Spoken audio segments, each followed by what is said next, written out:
satılmayacağını her zaman ve her şekilde tekrar etmek için buradayız.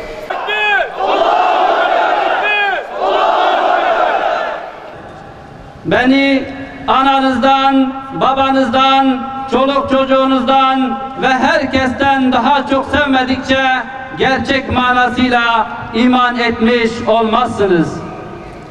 Değerli misafirler, STK ve partilerin değerli başkanları, kıymetli basın mensupları, bugün burada toplanmamızın nedeni Özgür Gündem gazetesinin 09 Mart 2016'daki sayısında Hz. Muhammed sallallahu aleyhi ve selleme hakaret içerikli karikatür yayınlamasını kınamak ve lanetlemektir. Özgür Gündem şaşırma, sabrımızı taşırma. Özgür Gündem şaşırma, sabrımızı taşırma. Özgür Gündem şaşırma, sabrımızı taşırma.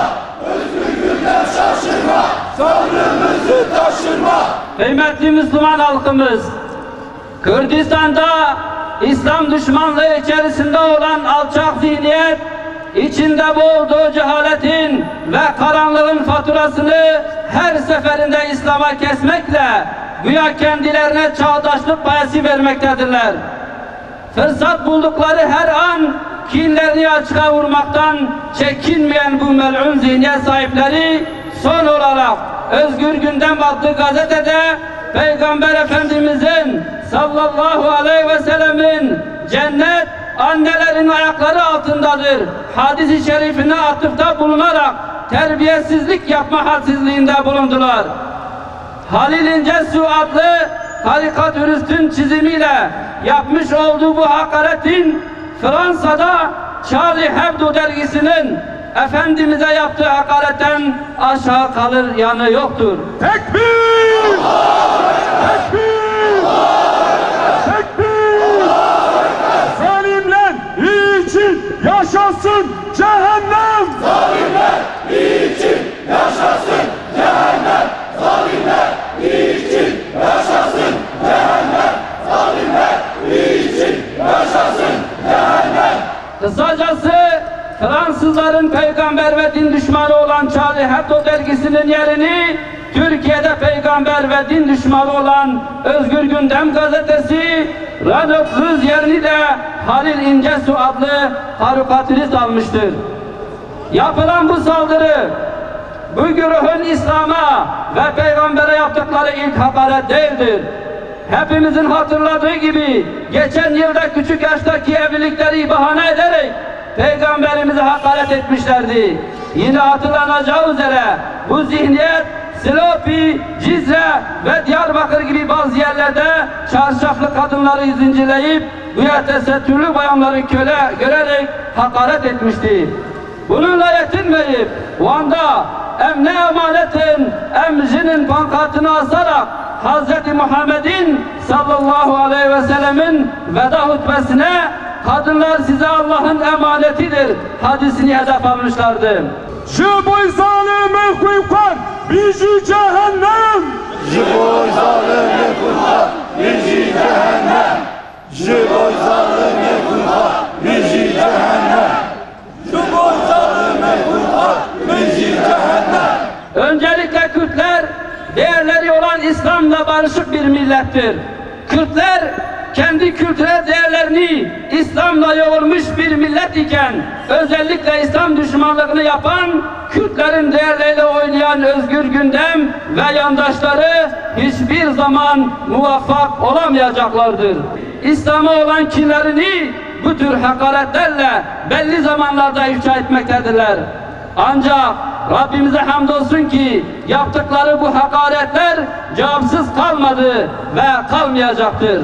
Müslüman Kürt halkı uyuma, peygambere sahip çık. Müslüman uyuma, peygambere sahip çık. Müslüman uyuma, peygambere sahip çık. Müslüman uyuma, peygambere sahip çık. Müslüman Kürt halkı hiçbir zaman bu onursuzca saldırılara prim vermedi ve inşallah vermeyecektir. Diyarbakır İslami STK'ları olarak bizler de bugün olduğu gibi bunların pisliklerini ifşa edeceğiz ve onların gerçek niyetini Müslüman halkımıza anlatacağız. Dini değer ve kutsalları alay konusu edinmek, hakaret etmek, sanatsal faaliyette düşünce özgürlüğü de değildir. Bu açık bir şekilde din düşmanlığıdır. Zalimler için yaşasın cehennem. Zalimler için yaşasın cehennem. Zalimler için yaşasın cehennem. Bu açık bir şekilde din düşmanlığıdır. İslam ve peygamber düşmanlığıdır. Bunu yapanlar toplumsal huzuru bozmak isteyen fitnecilerdir. Halka açık bir şekilde kin ve nefrete sevk ettikleri için aynı zamanda nefret suçu da işlemektedirler. İslam'a ve kimlik değerlerimize türlü maskeler altında düşmanlık edip saldıran Allah'ın hiçbir kulu nazarınızda masum değildir. Tarihin hiçbir döneminde İslam'a ve Müslümanlara saldıranların başarılı oldukları görülmemiştir. Hep kazanan Hüseyinler, Selahaddinler ve Saidler olmuştur. Sizin bu alçaklığınıza rağmen binlerce kez mazlum olsak da bir kez bile zalim olmayı aklımızın ucunda dahi geçirmeyiz. Çünkü bizler Hristiyan Zaidleri değiliz. Bizler Kabil'in değil, Habil'in mirasçılarıyız. Yezidlerin değil, Hüseyinlerin takipçileriyiz. Allah'a hamdolsun ki hak ve adalete şahitlik etmek ve vahyin izzet, şeref ve onurunu ayakta tutmaya çalışan muvahhid Müslümanlarız. Bizler insanlarla Rabbi arasındaki fitne, fesat gibi yapay engeller kalksın diye haykıran bir neslin evlatlarıyız. Özgür günden şaşırma, sabrımızı taşırma. Özgür günden şaşırma, sabrımızı taşırma. Özgür günden şaşırma, sabrımızı taşırma.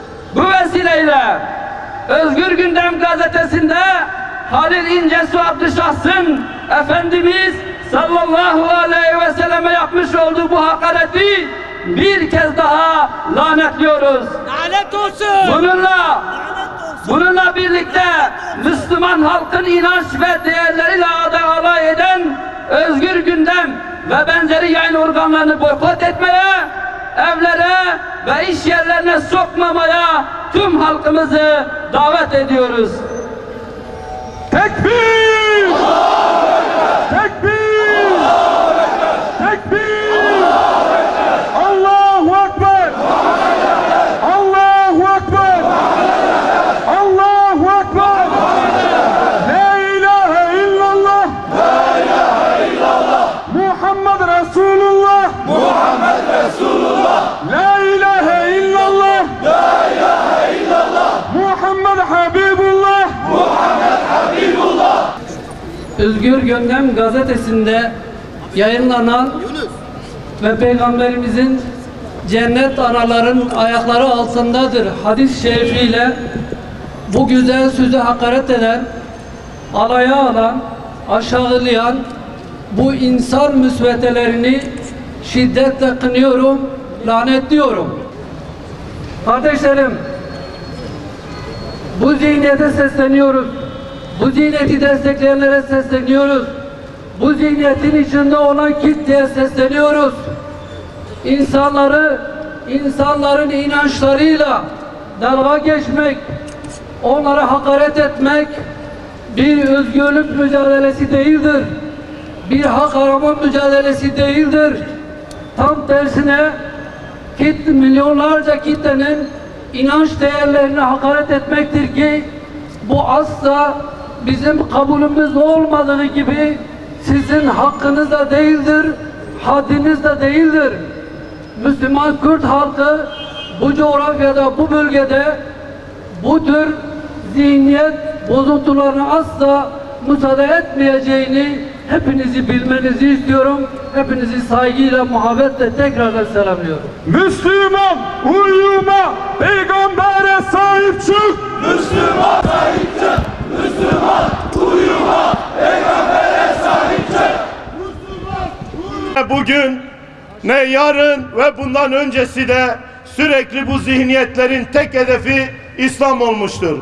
Ama Allah'a hamdolsun Ahmet halkı Kürdistan'da dindar halk var olduğu sürece Özgür Gündem gazetesi ve yandaşları asla Allah'ın izniyle muvaffak olamayacaklardır. Buradaki halkımız, dindar kardeşlerimiz her zaman demokratik ortamlarda en sert tepkiyi gösterecektir. Artık İslam'ın değerleriyle savaşmaktan vazgeçin. İzzet Allah'ındır, Resulünündür, iman edenlerindir.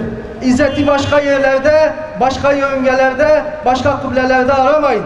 Zalimler iyi için yaşasın cehennem. Zalimler iyi için yaşasın